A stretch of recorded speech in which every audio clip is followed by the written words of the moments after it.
Ni amakuru y'ingenzi ndakubwira yuko kandi i Rwamagana umusore na se batawe muri yombi bakekwaho kwica umuntu.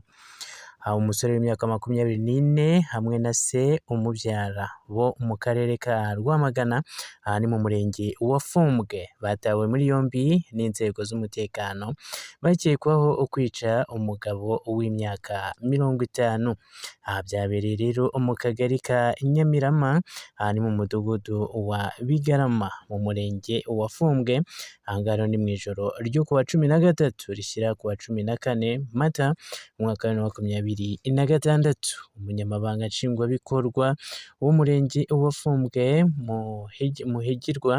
Muhigirwa David yabwiye igihe ko byose ngo byaturutse ku mukobwa ndetse wari uri kumwe n'uwo musore mu masaha y'ijoro. Aha ngaha nyakwigendera rero akaba yari se wabo w'umukobwa. Ati rero yabonye bari kumwe aza kwirukana uwo mukobwa ngo atahe. Uwo musore rero yanze kumurekura atongana ndetse na nyakwigendera, nyuma basa naho ndetse barwanye.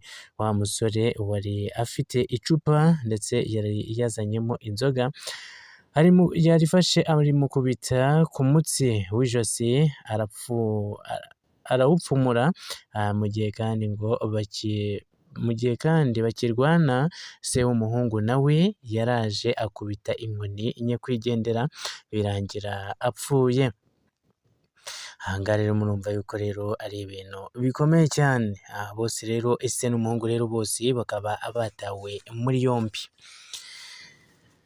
Mukomeze rero mukande subscribe aho ngaho hagati kuri channel yacu ya Gikundiro TV show, tujye tubagezaho amakuru agiye atandukanye ndetse n'utundi.